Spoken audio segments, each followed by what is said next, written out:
الله أديكو آمنا يو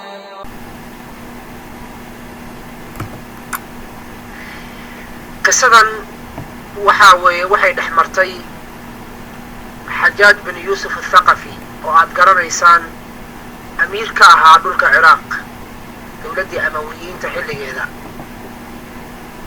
iyo wiil yar oo ka dhashay Bani Haashim Xajaaj waxaa abtiyaal u ahaa reer Bani Umayya oo Mucaawiya uu ka dhashay wiilkan yarna wuxuu israacan ka soo jeeday reer Bani Haashim oo Ali bin Abi Talib uu ka dhashay dagaalna uu ka dhaxeeyay labada qolo qisadu waxay ku bilaabanaysaa Xajaaj bin Yuusuf al-Thaqafi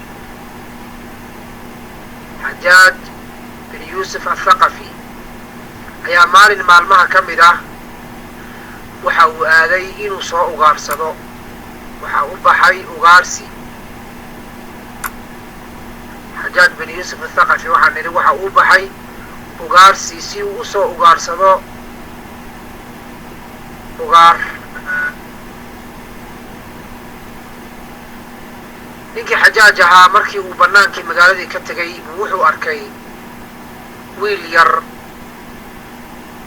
oo gacanta ku haya sagaal ay xarga ay ku xiran yihiin sagaal ay xarga ay ku xiran yihiin ayuu gacanta ku hayay wiilkii yaraa Xajaaj wuxuu soo dul istaagay wiilkii yaraa 10 jirka ahaa eeyaha xargahooda gacanta ku hayay uu soo dul istaagay su'aal buu weydiiyey wuxuu ku yiri wiilyahow maxaad samaynaysaa wiilkii yaraa intuu kor u eegay wuxuu yiri waxaad ii sidaa war aanan ku farxin waxaad igu eegtay indha dadka lagu liido waxaad igula hadashay hadal isla weyni ku jirto hadalkaagu ruux isla weyn ayuu u eg yahay aqligaagana aqli dameer ayuu u eg yahay Xajaaj wuxuu yiri ima garanaysid miya wiilkii yaraa wuxuu yiri wajigaaga madowgiisa ayaan kugu gartay markaad hadal igu bilowday adigoon i salaamin Xajaaj wuxuu yiri war hooge soo ma ogid inaan Xajaaj ahay wiilkii yaraa wuxuu yiri ilaahay gurigaaga ma soo dhaweeyo martidaadana ilaahay kuuma sooro hadal badnida oo karaama darida hadal badnida oo karaama darnida Xajaaj hadalkii intuusan dhamayn wiilkii yaraa kortaagnaa isagoo dul taagan oo hadalkiina uu dhex socdo baa askartii waardiyeynaysa Xajaaj bin Yuusuf al-Thaqafi soo kala carartay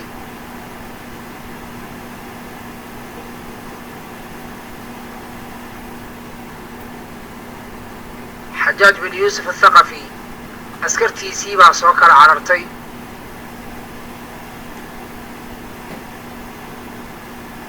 waxay yiraahdeen taliye hadal waan ku maqlaynaaye na'amar waan samaynaynaaye Xajaaj wuxuu yiri wiilka yar ii qaada hadalkiisii aad buu ii xanuujiyay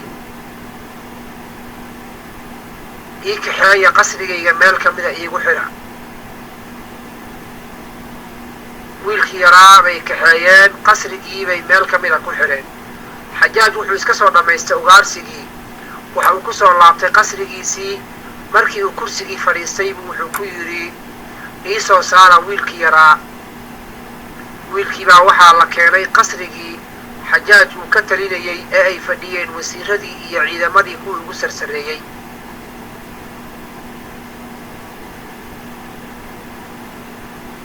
wiilkii yaraa markuu meeshii soo istaagay wuxuu yiri assalaamu calaykum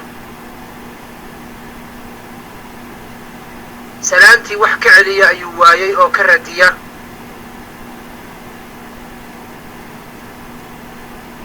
markaasuu dhinacyaha intuu eegay wuxuu ku jawaabay hadalladan soo socda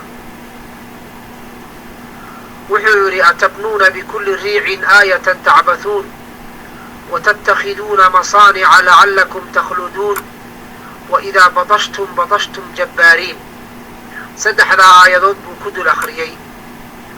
wuxuu yidhi meel walba waxaad ka dhisaysaan calaamad oo guriga xajaaj uu degan yahay quruxdiisii iyo sida uu muraayadaha u yahay ayuu la yaabay.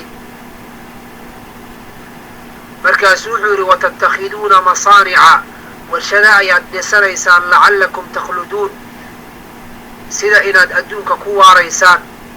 waidaa badashtum haddaad ruux qabataan aad rabtaan inaad xukuntaanna badashtum jabbaariin dad madax adag oo xadgudbay idinkoo ah ayaad dadku qabanaysaan. xajaaj sidaa ayuu kursi ugu jiifa gadaal gadaal wuu soo fadhiistay.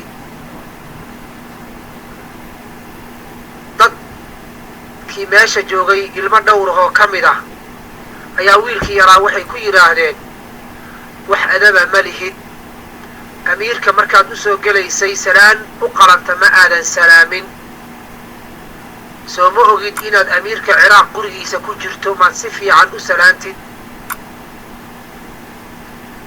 wiilkii yaraa wuxuu yidhi waxaad tihiin digada dameerka, in aan salaanta noocaasi ku salaamo xajaaj waxaa ii diiday, waan daalay buu yidhi. waddo dheer bay isoo mariyeen, jaranjarooyin dheerna way isoo saareen markaan gurigan qasrigan soo gelayay. salaanta aad doonaysaan quruxda badan inaan ku salaamo xajaajna waxaan ku salaamayaa amiirulmu'miniin iyo asxaabtiisa. amiirulmu'miniin iyo asxaabtiisa ayaan ku salaamayaa. oo wuxuu ula jeedaa cali bin abi aalib iyo asxaabtiisii ayuu ula jeeday. xajaaj wuxuu yidhi wiilkiibuu su'aal weydiiyey. wuxuu yidhi maanta waxaa timid buu yidhi wiil yahow ajashaadii geeridaadii baa soo dhowaatay.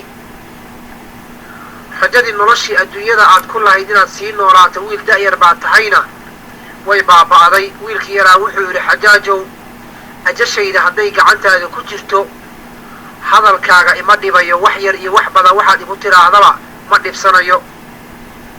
wiilashii meesha fadhiya qaarkood baa waxay yidhaahdeen jahligaaga iyo dabdaradaada waxay ka gaartay khabiis iyo xunka ah amiirulmu'miniin inaad sidaa ula hadasho, sida carruurta facaaga aad ula hadlaysa miya?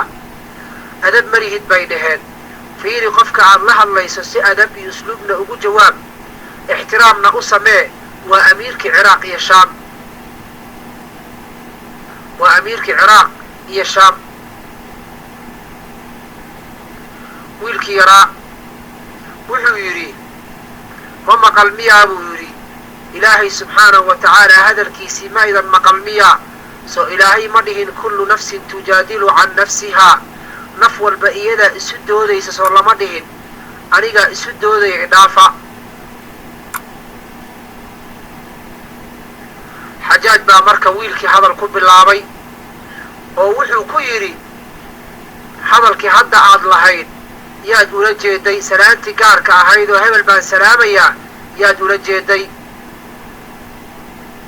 wuxuu ku yidhi waxaan ula jeeday amiirulmu'miniin baan ula jeedo cali bin abi aalib baan ka waday. cali bin abi aalib iyo asxaabtiisii baan ka waday.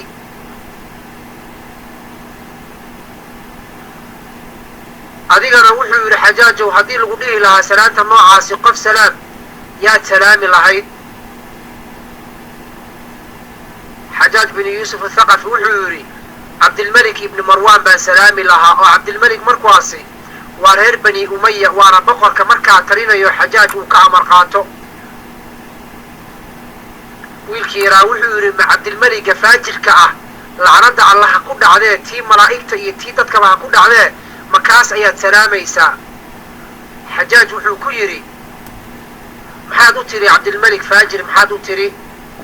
wuxuu yidhi khalad yar uu galay baa muslimiin badan dartiisa loo baabi'iyey. dadkii meesha fadhiyey wasiiradii iyo dadkii xajaaj la joogay xilka meesha qayb ka hayay qaar ka mid a ayaa waxay yidhaahdeen xajaajow wiilkan dil, maxaa dhacay? daacadii amiirkii in la adeeco la rabay wuu ka baxay, jamaacadii in lagu dhex jiro la rabayna wuu ka dhex baxay oo dadkii isku duubnaa bannaanka ayuu ka taagan yahay.